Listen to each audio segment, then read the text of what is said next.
Yeah, when you go through and start a project, you inherit a whole lot of requirements and standards and how-to kind of manuals, and they're all there for good reasons, or they all evolve for good reasons. But it's not practical to inherit all these and say, here, I'm going to do this, I'm going to follow all these things and go do it. You just can't. Nobody can. So we went through kind of like a mini scrub and say, here's the bare minimum of requirements and standards that we're going to follow. And 7120 was not one of those. And a bunch of other engineering standards were not in there as well. We said, well, just follow these.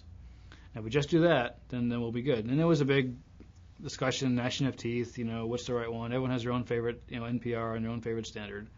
In the end, we got to a decent set. It was late. It was a year and a half after the project started that we got some of this stuff written down. But at least it got written down. The one thing that was not there was SMA requirements. We had just very nebulous, top level, we'll do good SMA things kind of stuff. And that was a mistake. We should have done it earlier. Luckily, we got a very strong SMA lead, Dan Mullane, who understood up front that we can't go much further with this SMA requirements because it'll bite us in the very end. So we spent a very, very painful summer of 07.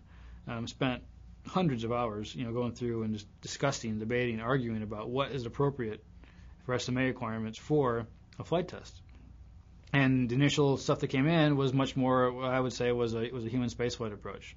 It's easier for people to take, here's what we're doing for shuttle, we'll just cross off those things we're not going to go use. The other approach is, well, here's a clean sheet of paper, let's add those things that we are going to go do. Well, you don't get to the same point when you do that. You never get to the same point.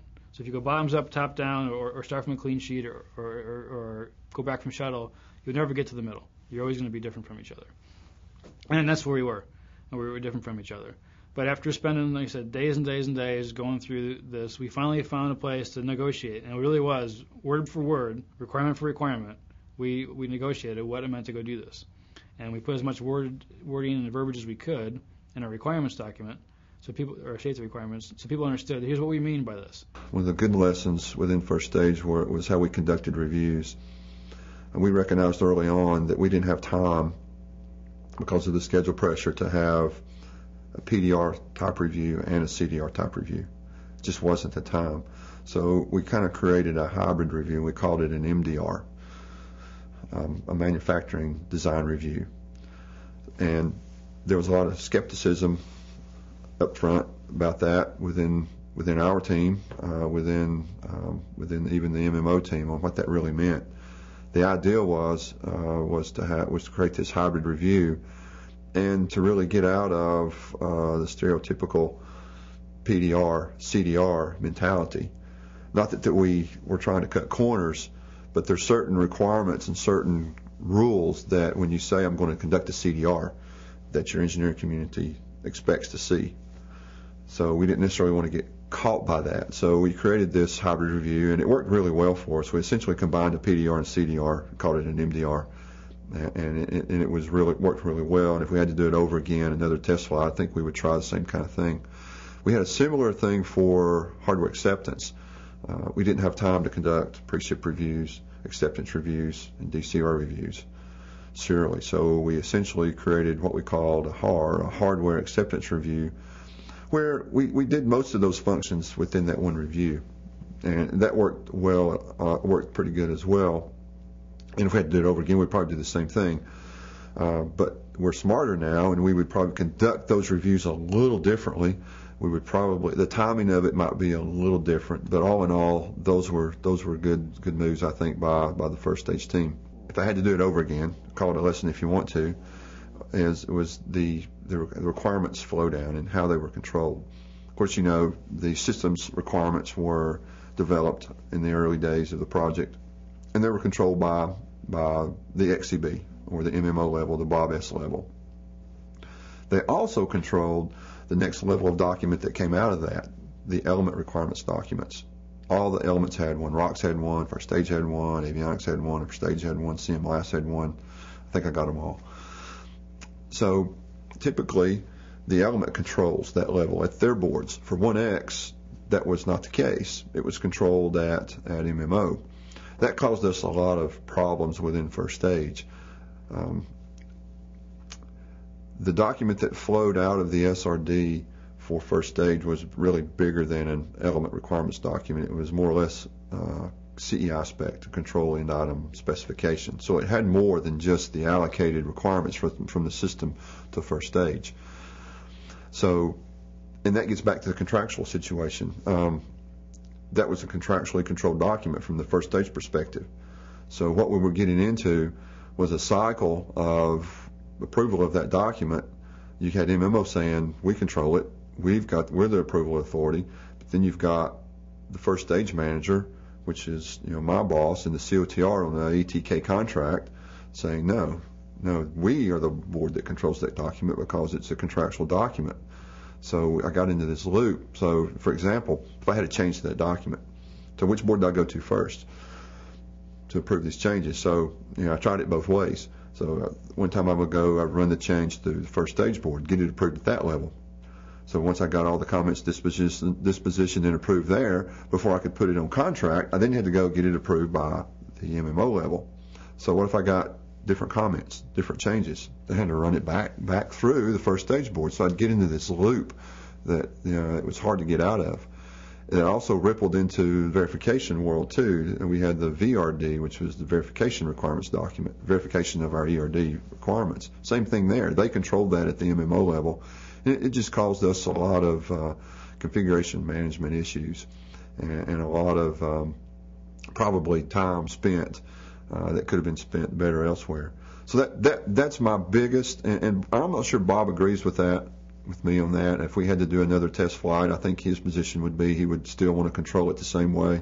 I would fight it, and and I would definitely do it differently if we did another test flight in those and MMO decided to control the element requirements. I would probably create kind of a middle document that was just the allocated requirements from the SRD to first stage, and let that be the document that MMO controlled. And then out of that, I would have my lower level additional derived CEI spec type document.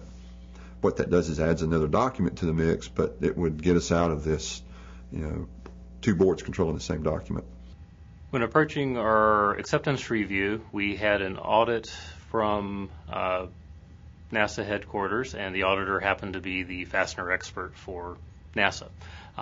He discovered a discrepancy between our center directive and the agency level directive, resulting in a couple of shortfalls or requirements we had failed to meet per the agency guidelines.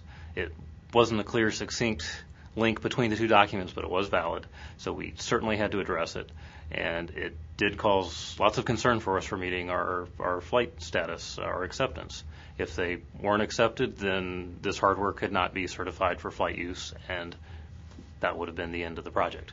So lots of scrambling, lots of support, working from the mission manager all the way down through our safety mission assurance folks who did lots of extra hours, and we were able to track down, resolve, and go back and actually test the fasteners that we hadn't tested appropriately per the NASA standard. Lesson learned is to ensure, verify that your center directives are in step fully with the agency level. It's something I will check in future projects, but in addition, our chief engineer at Langley has also gotten involved. He does the reviews of these, and he is holding reviews to ensure that very thing. But it's something that definitely could have just stopped us right in our tracks if we hadn't caught it and hadn't been successful at the last minute to get everything cleared up. Then as we went on, we were great in the programmatic requirements, the NPRs, the 7120, 7123, those things started becoming back up. People in NASA, because they wrote it, assume you're going to follow all the requirements as written. And that would be nice in an ideal world. But we just went through, used those documents as guidance. All those NASA standards out there that we have to follow, notice they say they're standards, they don't say they're a rule book. To me, now, these are guidelines. And as he told us, and as I now completely adopt this philosophy, those are guidelines. If they don't make sense, let's talk about why they don't make sense, and then we're not going to go do them. But the NASA culture tends to be, okay, these standards that we have as a NASA entity, were learned through decades of experience and failures. And so what you see is year after year, you pile these things on top, and you come up with these huge bureaucracies and these long processes you have to go through. You don't need them for every project you go do, especially on Ares 1X, which was just an unmanned flight test. There's a lot of that stuff we don't need to go do. So you look at it, very cold and calculating and say, I really don't need that, or that does make sense for what we are doing. So as long as we're able to go through and cherry pick the ones that are right for us, not the ones that are convenient or the easiest to go do. You have to be really smart, technically brilliant about it.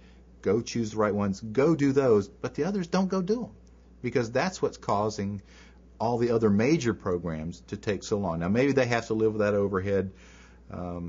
I would tend to think they could probably eliminate some of that, but they're trying to be smart, and so they can say, if there ever is an incident, well, we followed the guidelines. No, if you were smart, maybe you don't follow all those guidelines. You follow the ones that make sense. And so everybody else, I don't care what size your project is, don't feel like you have to follow those rules. Be smart.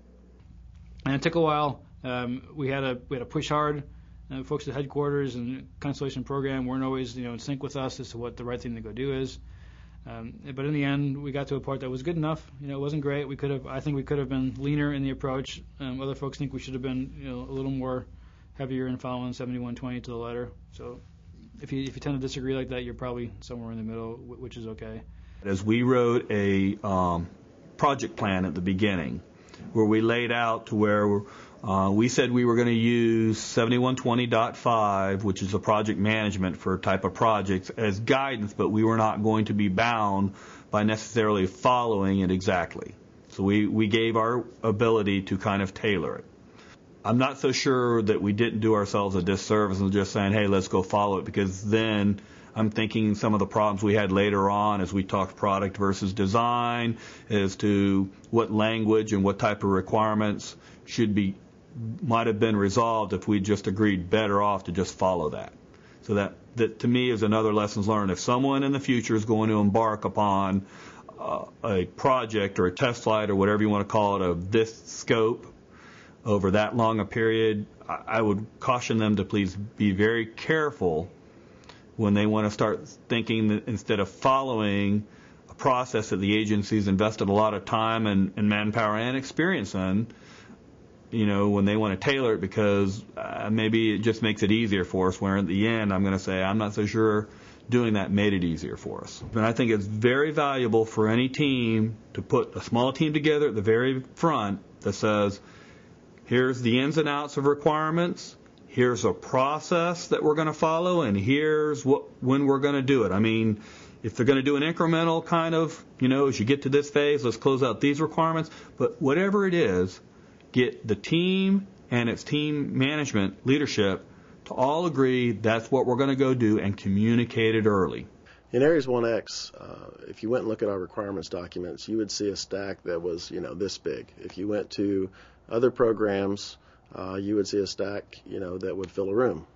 And one of the key things is that if you don't over encumber the system with requirements, and you keep people focused on the goals and objectives, then that allows them to have some freedom to be innovative, to solve the problem a different way.